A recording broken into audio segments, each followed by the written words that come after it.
వర్ణమాలకు సంబంధించిన part 2 video ఇది. ఒకవేళ పార్ట్ 1 చూడకపోతే చూసేయండి. ఎందుకంటే టెట్‌లో పేపర్ 1 అయినా, పేపర్ 2 అయినా కంపల్సరీ క్వెషన్ అనేది వస్తుంది. Hi! Welcome back to our channel learn with Ruhi. Let's start our video. ఈ వీడియోలో మనం వర్ణమాలకు సంబంధించిన కొన్ని ఇంకా ఇంపార్టెంట్ టాపిక్ ఉంది. అది ఒకసారి చూద్దాం. ఎగ్జామ్‌లో ఈ పదాలు చాలా కొత్తగా ఉంటాయి. దీంతో మీకు క్లారిటీ అనేది వస్తుంది. వర్ణమాలలో ఏ విధంగా అయినా మీకు క్వెషన్ అడిగినా మీకు కంపల్సరీ ఒక మార్క్ అనేది వస్తుంది. కాబట్టి వీడియోని ఎండ్ వరకు చూడండి. ఎక్కడ కూడా స్కిప్ చేయొద్దు. యాక్చువల్‌గా నేను ఇక్కడ ఒక చిన్న కోడ్ రాసిన. ఏంటి అది అంటే కంతామోదం ఓకం కంద. కం అంటే కంఠ్యములు, తా అంటే తాళవ్యములు, ము అంటే మూర్ధన్యములు, దమ్ అంటే దంత్యములు, ఓ అంటే ఓష్ట్యములు, కం అంటే కంఠ తాళవ్యములు, కం దంత్యోష్యములు, దమ్ అంటే దంత్యోష్ట్యములు. వాటి అర్థం చూద్దాం ఒకసారి. అవి అర్థమైతే ఈ పదాలు అనేవి చాలా ఈజీగా గుర్తుంటాయి మీకు కూడా. కంఠ్యములు. కంఠ్యములు అంటే ఏంటి? కంఠం నుంచి పుట్టినవి. ఈ ఆ, ఖ, ఖ, గ, గ, జ్ఞ, హ, విసర్గ ఇవన్నీ కూడా మనకు కంఠం నుంచి పుట్టాయి. కాబట్టి వీటిని ఏమంటారు? కంఠ్యములు అంటారు. ఒకవేళ మీరు ఇది చూసే కా, ఖ, గ, గ, జ్ఞ కావర్గంకి చెందినవి. ఇవన్నీ కూడా కావర్గంకి చెందినవన్నీ కూడా ఏమవుతాయి? మనకు కంఠ్యములు అవుతాయి. దాంతోపాటు అచ్చులు ఆ, అలానే హ, విసర్గ. నెక్స్ట్ తాళవ్యములు. తాళవ్యములు అంటే ఏంటి?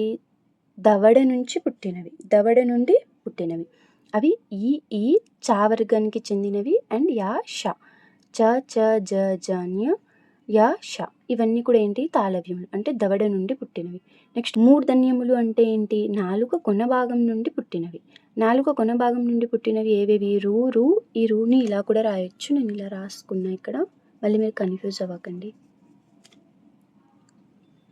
రు, ట, డ, న, ర, ష ఇవి మూర్ధన్యములు. అర్థమైంది కదా? కంఠ్యములు అంటే కంఠం నుండి పుట్టినవి, తాళవ్యములు అంటే దవడ నుండి పుట్టినవి, మూర్ధన్యములు అంటే నాలుక యొక్క కొన భాగం నుండి పుట్టినవి.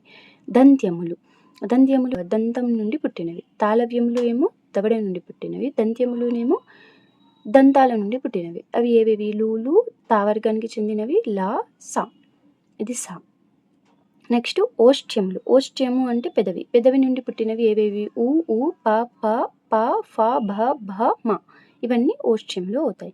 కంఠ తాళవ్యములు అంటే కంఠము మరియు దవడ రెండింటి నుండి పుట్టినవి కంఠ తాళవ్యములు. ఏ, ఐ. కంఠ్యోష్యములు అంటే కంఠము పెదవులు రెండింటి నుండి పుట్టినవి కంఠోష్యములు. ఓ, ఔ. దంతోష్యములు దంతం ప్లస్ పెదవి రెండింటి నుండి పుట్టింది మనకు దంతోష్యములు. ఇది వా. కాఫీలోని ఫాకారం కూడా మనకి ఏమవుతుంది? దంత్యోష్యము అవుతుంది. ఇది ఒక్క బాక్స్ గుర్తుంచుకుంటే మీకు ఏ విధంగా అయినా క్వశ్చన్ అడిగినా మీరు ఈజీగా చేయగలుగుతారు. ఐ హోప్ ఈ వీడియో మీకు అర్థమైంది అని అనుకుంటున్నాను. I hope this video is helpful for your preparation.